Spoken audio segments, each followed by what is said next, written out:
Hi, folks. I hope this finds everyone well and happy, safe. I've been doing these podcasts for a couple of weeks now, and I hope somebody somewhere at some point is getting something out of this. We're in the middle of July 2020. It's a very hot day here in Connecticut, very muggy. I've been over most of the United States. I haven't lived everywhere, but I've been through most of the 48 continental states, as they like to say. Of course, I've been in and visited most all of the New England states, including New York. But I took a bus trip out west, stayed in California for about 9 months, and then took a bus trip back. When I went out there, we went the northern route. When I came back, we took the southern route. So I hit, I think, pretty much almost every state. I've been to Oregon. I think I've been to Washington, but I'm not 100% sure. Um, Went to a lot of Aikido seminars out that way, out west, when I was a younger man, and had the time and the money to do so. Now that I'm a family man, things are a bit different. I have a family to take care of and all of this. Not that I'm dissing it, I love it. I love it. It's a different life. And there's nothing wrong with doing one or the other if you could combine both. But there's an old adage, you can't serve two masters. Well, between having a life and a family and a wife and music and Aikido, something had to give. And I ended up choosing what was most important to me. As you can see right there, those are two of the teachers that I had when I was doing Aikido. They were the West Coast teachers, and you can see my swords up there that I've done sword arts with. And behind me, you can't see them on my wooden weapons that I still train with solo. But anyways, that's just a little bit about me. Um, I thought I'd start sharing some more personal things that I've done in my life, and that's a tidbit for you. I've been a musician for 50 years. I went to music school, and so I talk more as a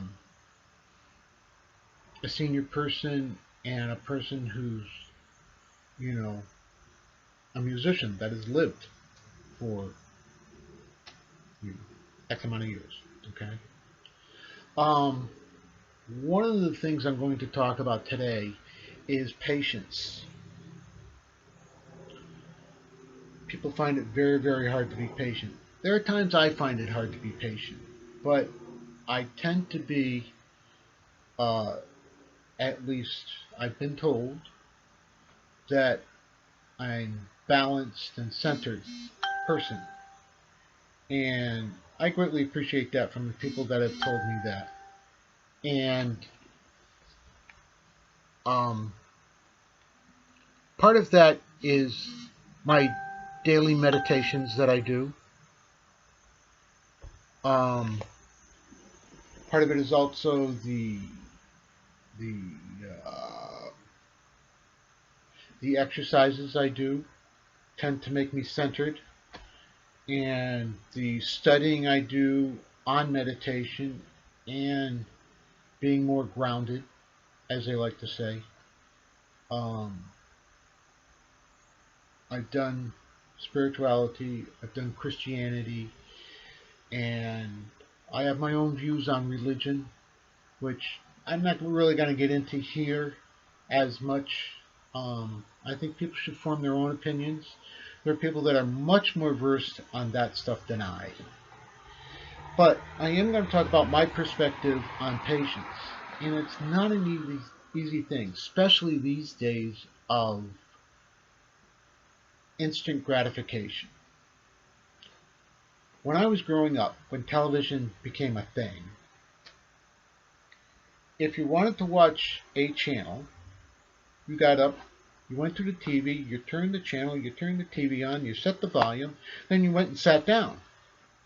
If you wanted to change something, you had to get up off your ass and get over there and change it. You wanted to change the station. So you couldn't just change, you didn't have a remote that went bing, bing, bing, bing, bing, bing, bing, like we can nowadays. Not that it's necessarily a bad thing. We have a lot more choices nowadays because back in the day, everything came over the air. And you were limited. You know, you only had three, four, five channels, maybe. And um, even then, the hours that they operated were limited. A lot of them, back in the day, only worked from like 6 to midnight, something like that. And after midnight, you know, they did their uh, Star Spangled Banner or such, and then they went, we're off the air, and a test pattern came on, and that was it. And if you wanted to get anywhere, when I was much younger, uh, you know, cars were really expensive compared to how much money we were making. At least in my family, we were not a rich family growing up. Father and mother had 5 kids. I'm the last of 5 in the litter. And if we wanted to get somewhere, we had, you know, unless it was far away and our parents would drive a single car for the whole family. If I wanted to get anywhere in town, I'd ride my bike. Even when I was a teenager, when things got better, it was still, you know, what, you want to go down the street? Go ride your bike, or walk, or hoof it. And there were many times when I was a teenager and I had a girlfriend, if I went to go visit her, I walked miles, miles. And that set up a pattern for me. For me. Nowadays, you know, we got microwave technology. And, you know, before, if you wanted to heat something up, you had to throw it in the stove or put it in the pan and you had to wait for it. And I still think that's healthier than microwaving, but, you know, life is what it is. The convenience thing. You know, when you wanted to wash clothes, the washing machine wasn't fast. And, you know, and all of that. But how do we get patients today?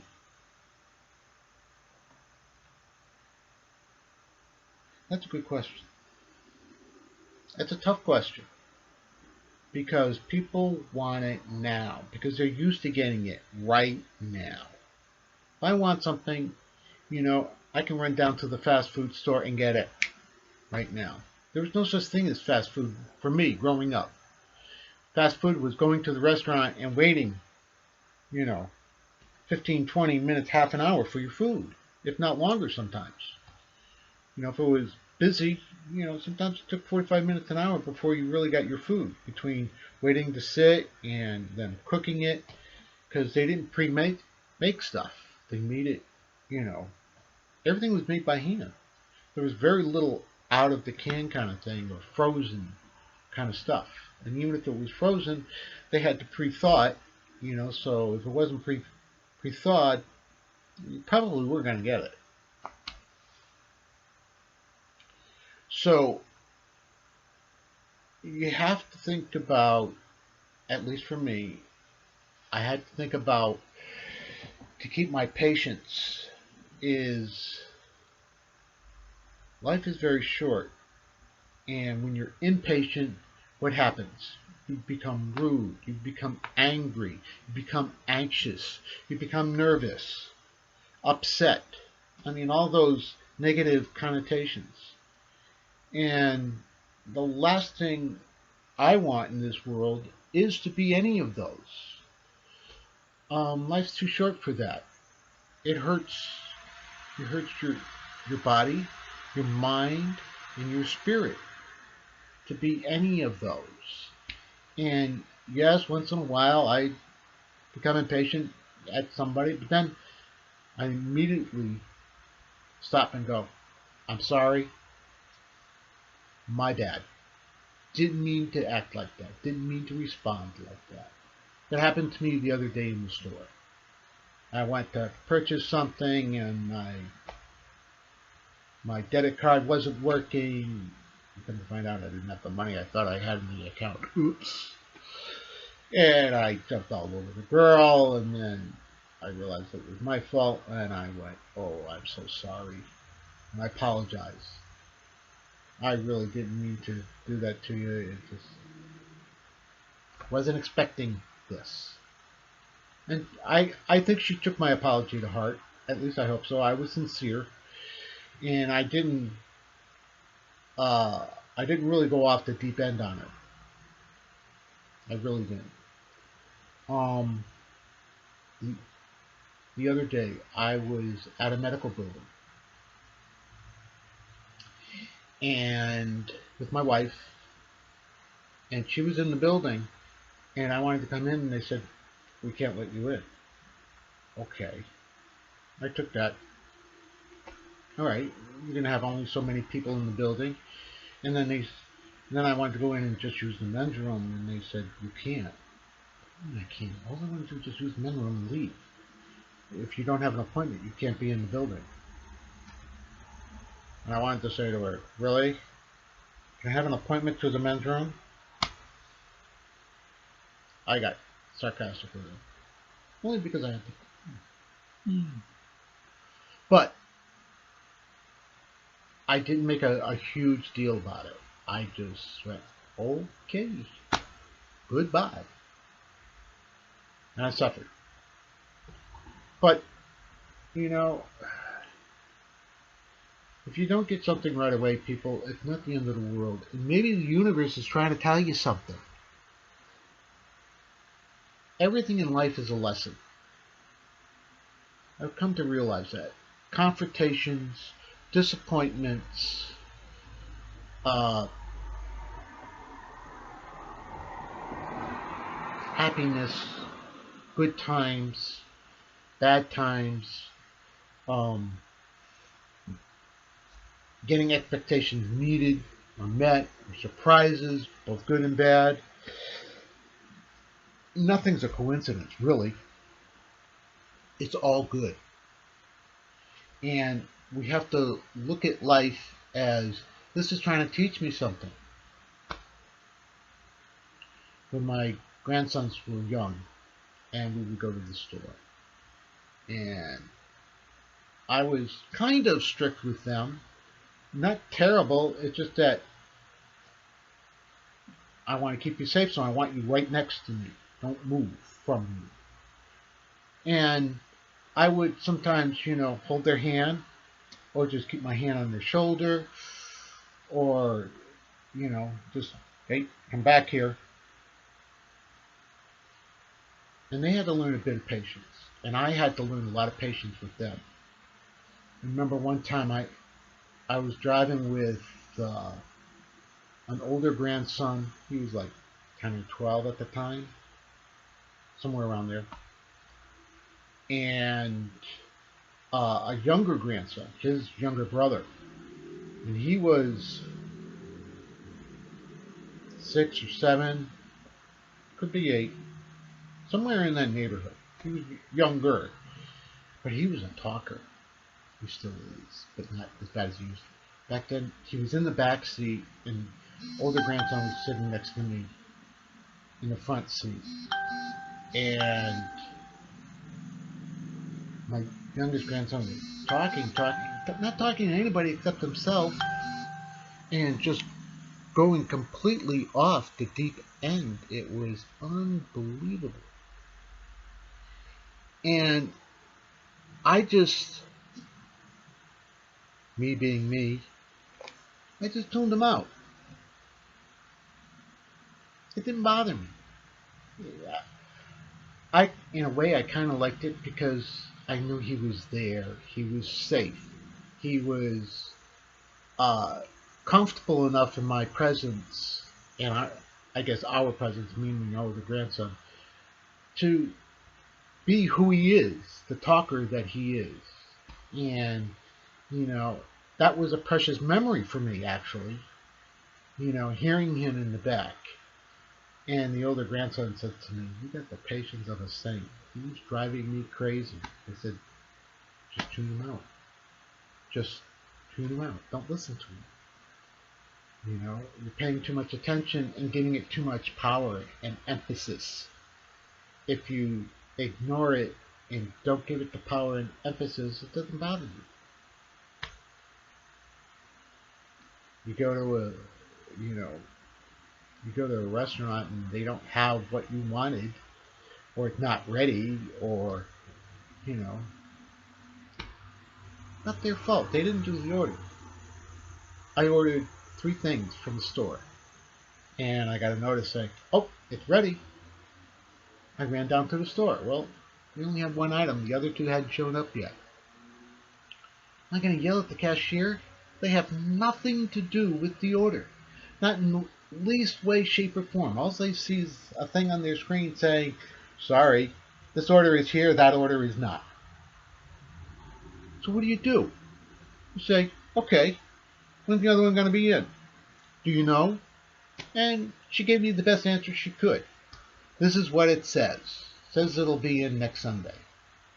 Okay.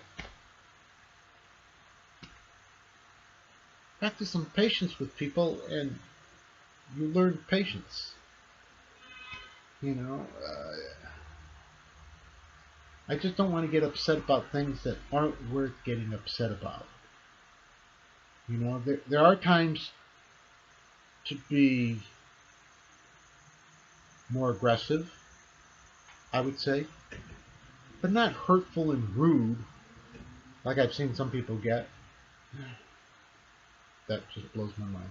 And these days, I just try to send them good thoughts because I don't want that negativity in my life at all.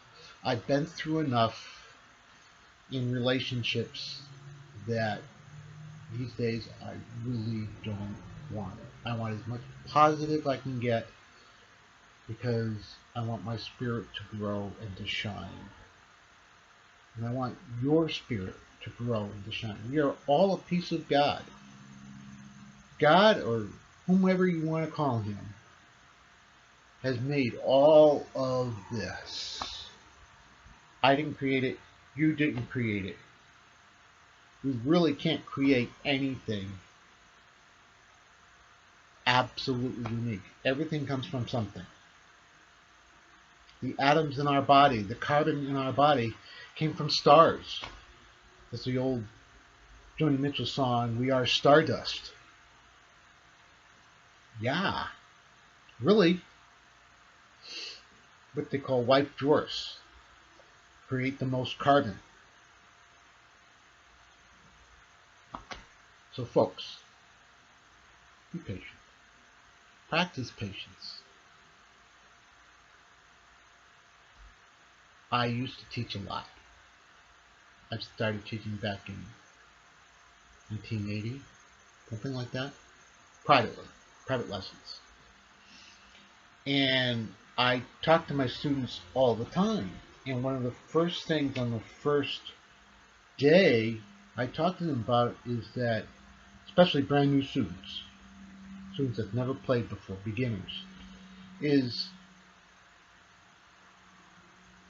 playing music is not microwave technology. It's not instantaneous. It takes time. It takes determination. It takes persistence. It takes patience. Patience with whom? Yourself. So, if they get that, and they try to go for small victories, you know what I mean? Small victories? Little things you do every day. Okay? The things you do every day that can make a difference over time. A drop a day over time can make an ocean. Right? Have you ever had something leaking, like a faucet, or or a pipe, and you put a bucket under it, and it just drips every once in a while. Not a big stream, just a little drip.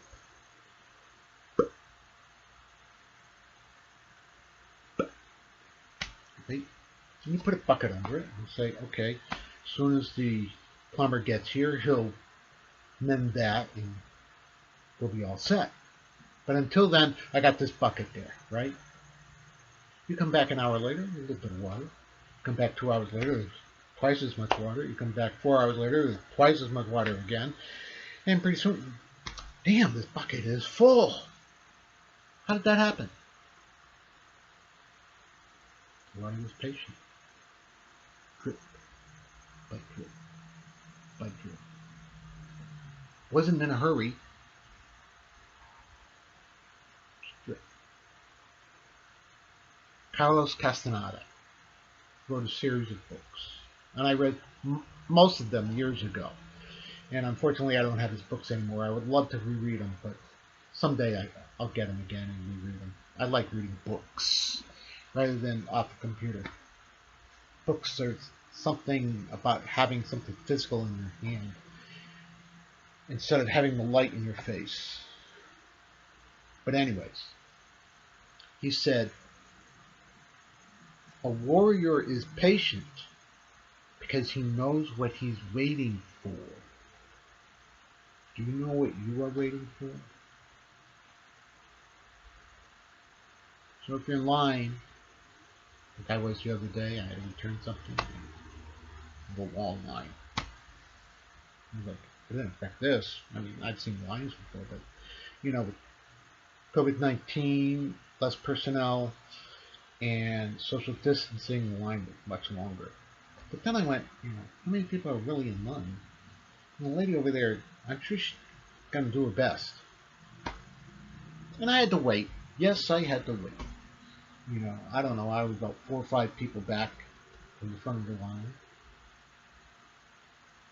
Patience. What is getting worried or upset gonna change in my line? What, am I gonna go cut in front of somebody else? Oh, why? They want to get where they want to go. I want to get where I want to go. So let's get there together.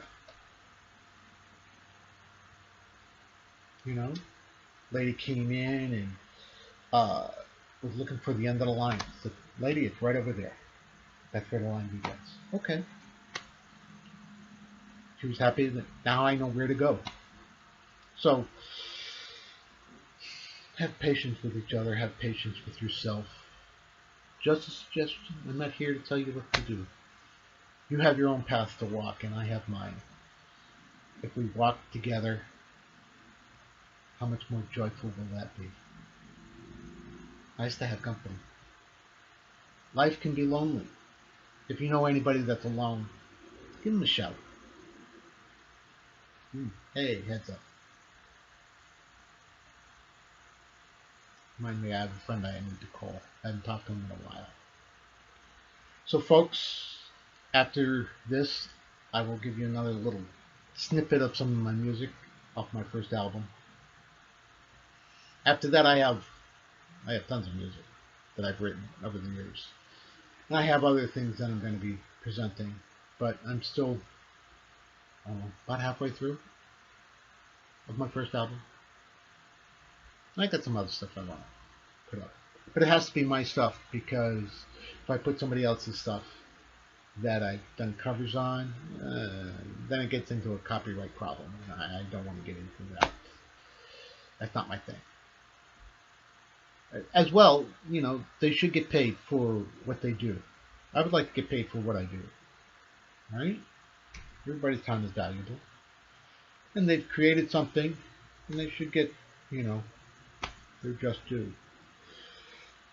So shout out to everybody that's working during this pandemic situation.